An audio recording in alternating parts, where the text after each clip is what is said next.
Hai adik-adik, ketemu lagi sama Kak Titi. Kali ini kita akan belajar penyajian data. Pada pembahasan kali ini, kakak akan menjelaskan apa itu data dan cara menyajikan data ke dalam bentuk tabel ataupun diagram.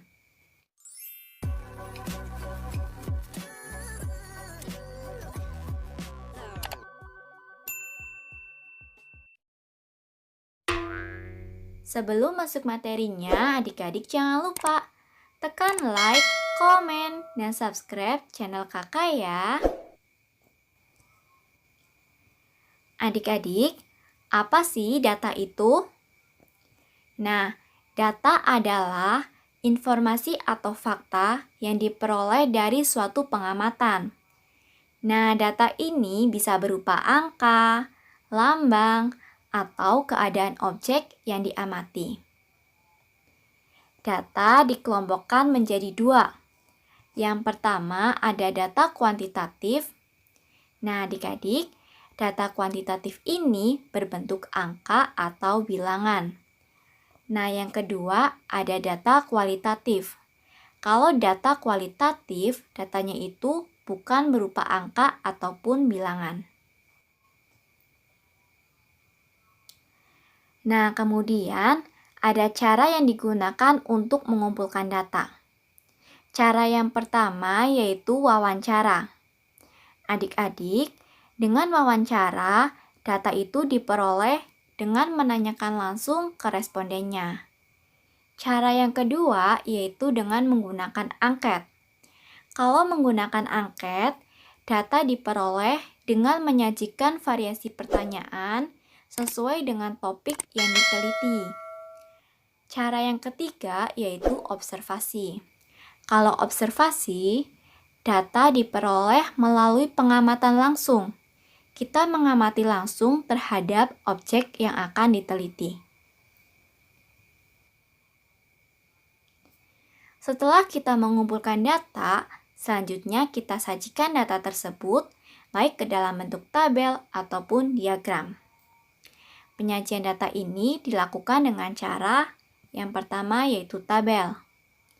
Ini contoh dari tabel. Yang kedua, data bisa disajikan ke dalam bentuk diagram. Nah, jenis-jenis diagram yang pertama ada diagram gambar atau disebut dengan piktogram. Kemudian ada diagram batang, diagram garis, dan diagram lingkaran. Adik-adik, ini diagram gambar, ini diagram batang, diagram garis, dan diagram lingkaran. Nah, nanti akan kakak jelaskan ya cara untuk menyajikan data ke dalam bentuk tabel ataupun diagram. Kalian simak ya penjelasan dari kakak. Yang pertama, kita akan belajar cara menyajikan data ke dalam bentuk tabel. Penyajian data tunggal dalam bentuk tabel dinamakan tabel distribusi frekuensi tunggal. Nah, contohnya nilai ulangan matematika kelas 7A sebagai berikut. Dari kumpulan data di atas, susunlah dalam bentuk tabel. Adik-adik, kita diminta untuk menyajikan data tersebut ke dalam bentuk tabel. Nah, langkahnya kita buat dulu tabelnya. Di sini ada kolom nilai, turus, frekuensi. Nah, selanjutnya kita masukkan data nilai ulangan matematika ke dalam tabel ya. Yang pertama yaitu ada nilai 7, kita coret supaya lebih teliti. Kita masukkan ke dalam kolom turus. Nah, untuk mengisi pada kolom turus, kita hanya memberi garis. Nilai 7 berarti kita masukkan di baris yang nilai 7. Nah, kita beri garisnya. Kemudian 8, 8, 7, 7, 6, kemudian nilai 10, 9, 7 lagi, 9, kemudian 8, kemudian 8 lagi, kemudian 6, 7. Nah, adik-adik, Ketika garisnya itu sudah 5, maka garis yang kelima kita buat menyilang supaya lebih mudah ketika menghitung. Kita lanjutkan lagi ya. Ada nilai 9, 8, 6, 7, 6, 6. Nah, ini 6 yang kelima berarti garisnya miring. Kemudian 8, 6, 6, 7, 7, 6, 9, 8, 9, dan 9. Nah, selanjutnya kita masuk ke kolom frekuensi. Kalau kolom frekuensi, kita tuliskan angkanya atau jumlahnya. Yang mendapatkan nilai 6 yaitu ada 8 anak. Kita tulis 8. Kemudian yang mendapat nilai 7 ada 8 juga. Yang mendapat nilai 8 yaitu ada 7 anak. Yang mendapat nilai 9 yaitu ada 6 anak. Yang mendapatkan nilai 10 yaitu ada 1 anak. Kita jumlahkan semuanya. Total ada 30 anak. Nah, adik-adik, ini cara menyajikan data ke dalam bentuk tabel. Kita lanjutkan lagi. Nah, selanjutnya kita belajar tentang diagram gambar. Nah, penyajian data dengan menggunakan gambar yang sesuai dengan datanya. Contoh, buku biru mewakili 10 siswa. Buku pink mewakili 5 siswa. Berikut data kunjungan siswa di perpustakaan. Dari kumpulan data di atas, sajikan dalam bentuk diagram gambar. Nah, adik-adik, untuk menyajikan dalam diagram gambar, itu seperti kita membuat tabel.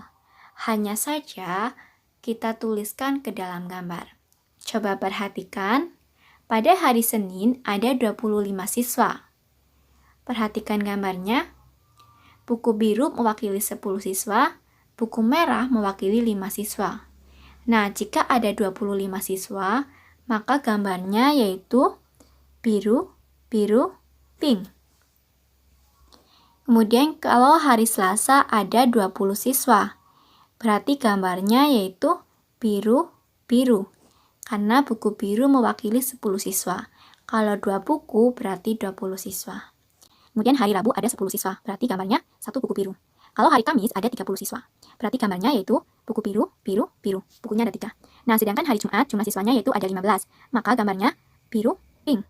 Nah, adik-adik, itu adalah contoh menyajikan data ke dalam diagram gambar. Kita lanjutkan lagi ya. Selanjutnya yaitu menyajikan data ke dalam diagram batang. Nah, penyajian data dalam diagram batang yaitu data disajikan dalam bentuk batang-batang yang arah vertikal atau horizontal. Nah, diagram batang ini memiliki lebar yang sama dan letaknya dibuat terpisah. Contohnya, data makanan kesukaan siswa kelas 7. Datanya ada bakso, yaitu ada 20 siswa, yang menyukai soto 25 siswa, menyukai sate ada 15 siswa, yang menyukai somai ada 20 siswa, dan yang suka seblak ada 30 siswa. Dari kumpulan data di atas, sajikan dalam bentuk diagram batang. Nah, adik-adik, langkah pertama ketika membuat diagram batang yaitu menuliskan judulnya. Judulnya berarti makanan kesukaan siswa kelas 7. Kemudian, kita buat garis vertikal dan horizontal. Nah, untuk garis vertikalnya, ini menunjukkan banyak siswa. Sedangkan garis horizontalnya menunjukkan jenis makanan. Nah, langkah selanjutnya kita membuat skala sesuai dengan datanya. Ketika membuat skala, jarak skalanya itu harus sama. Coba perhatikan, di sini kakak akan membuat skala yaitu 5. Jadi setiap naik yaitu kelipatan 5. Dan jaraknya itu harus sama. 5, kemudian 10, 15, 20, 25, dan 30. Kemudian jenis makanannya yaitu ada bakso, soto, sate, somai, dan seblak. Coba kalian perhatikan lagi soalnya. Selanjutnya kita akan membuat diagram batangnya. Nah, siswa yang menyukai bakso yaitu ada 20 siswa. Maka kita membuat diagram batang. Nah, jaraknya yaitu di 20 karena banyak siswanya yang menyukai ada 20. Kemudian yang suka soto yaitu ada 25 siswa.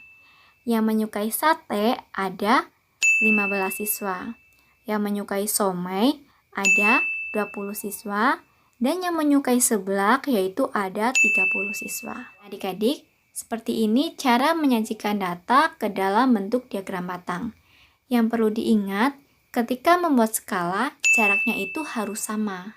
Harus sama besar ya, sehingga hasil dari gambarnya itu menjadi menarik dan rapi. Sekarang kita lanjutkan lagi, yaitu ke diagram garis. Untuk menyajikan data ke dalam diagram garis, datanya itu nanti berupa titik-titik yang dihubungkan sehingga membentuk garis. Hampir sama dengan diagram batang, hanya saja diagram garis ini nanti berupa titik. Contohnya, data berat badan kelas 7B. Datanya yaitu sebagai berikut. Dari kumpulan data di atas, sajikan dalam bentuk diagram garis. Ingat adik-adik, langkah yang pertama kita tuliskan judulnya, yaitu berat badan kelas 7B. Kemudian, kita buat garis vertikal dan horizontal. Untuk yang berdiri atau vertikal yaitu banyak anak, yang horizontal yaitu berat badan. Selanjutnya kita buat skalanya. Ingat, skalanya itu harus sama ya, kelipatannya sama dan jaraknya itu sama. Di sini kakak menggunakan kelipatan 2. Jadi 2, 4, 6, 8, 10, 12, 14. Jaraknya itu kelipatan 2 semua. Kemudian berat badannya itu ada berat badan 39 kilo, 40, 41, 42, dan 43. Langkah berikutnya kita masukkan data berat badan tersebut ke dalam diagramnya. Yang pertama, berat badan 39 kg yaitu ada 6 anak.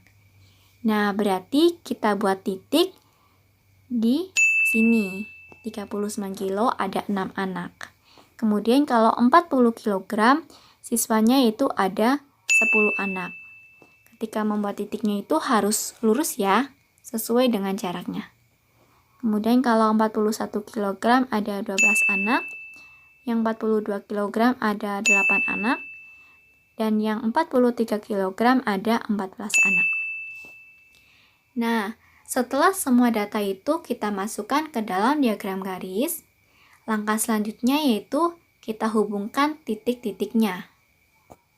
Kita hubungkan sehingga tampak seperti ini. Nah, adik-adik, jadi ini cara menyajikan data ke dalam bentuk diagram garis. Kita lanjutkan lagi. Selanjutnya yaitu diagram lingkaran. Penyajian data dalam bentuk lingkaran dengan cara membagi suatu lingkaran menjadi beberapa bagian sesuai dengan banyak karakteristik data. Nanti diagram lingkaran itu bisa disajikan dalam bentuk persen ataupun derajat. Kita ke contoh. Data peminatan terhadap mata pelajaran dari 48 anak. Yang menyukai matematika 8 anak, Bahasa Indonesia 22 anak, IPA 12 anak, Bahasa Inggris 6 anak. Dari kumpulan data di atas, sajikan dalam bentuk diagram lingkaran. Nah, adik-adik, sebelum kita menyajikan data tersebut ke dalam lingkaran, kita harus mencari tahu dulu. Kita rubah nanti datanya itu menjadi bentuk persen ataupun derajat. Di sini kakak akan membuat datanya menjadi bentuk derajat. Nah, yang pertama yaitu matematika. Yang menyukai matematika yaitu ada 8 siswa dari 48 anak. Karena kakak akan membuat dalam satuan derajat, maka 8/48 dikali 360 derajat, sama dengan 60 derajat. Kemudian, kalau bahasa Indonesia ada 22 anak dari 48 anak. sehingga menjadi 165 derajat. Kalau IPA yaitu ada 12 anak, berarti 12 per 48 dikali 360 derajat, hasilnya yaitu 90 derajat.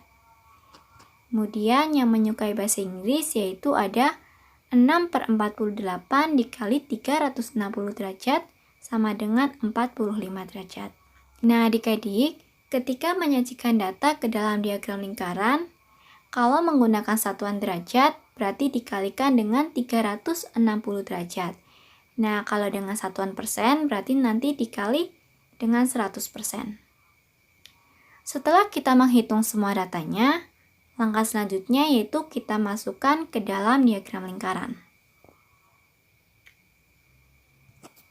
Nah, kita tulis judulnya dulu, yaitu pelajaran kesukaan dari 48 anak. Nah, diagram lingkarannya seperti ini. Di sini ada diagram lingkaran yang menunjukkan ada matematika, bahasa Indonesia, IPA, dan bahasa Inggris. Ketika menggunakan satuan derajat, supaya diagramnya itu sesuai, kalian harus menggunakan busur derajat untuk menghitungnya. Jadi matematika ada 60 derajat, kalian hitung dengan menggunakan busur derajat. Bahasa Indonesia 165 derajat, IPA 90 derajat, dan bahasa Inggris 45 derajat. Nah adik-adik, tadi kakak menyajikan ke dalam bentuk satuan derajat. Selanjutnya, kakak akan mencoba untuk mengubah menjadi satuan persen. Ingat, untuk mengubah data ke dalam satuan persen berarti kita kalikan dengan 100%. Tadi yang suka matematika ada 8. Berarti 8 per 48 dikali 100%, hasilnya yaitu 17%. Ini pembulatan ya. Nah, setelah kita cari semua datanya dan sudah selesai, langkah selanjutnya kita masukkan ke dalam diagram. Kita tulis judulnya. Nah, diagramnya seperti ini. Sama saja, hanya satuannya itu berupa persen. Nah, adik-adik, sudah selesai ya pembahasan kakak kali ini. Nanti untuk latihan soalnya akan kakak lanjutkan pada video selanjutnya. Apabila ada pertanyaan, silakan kalian tulis di kolom komentar ya.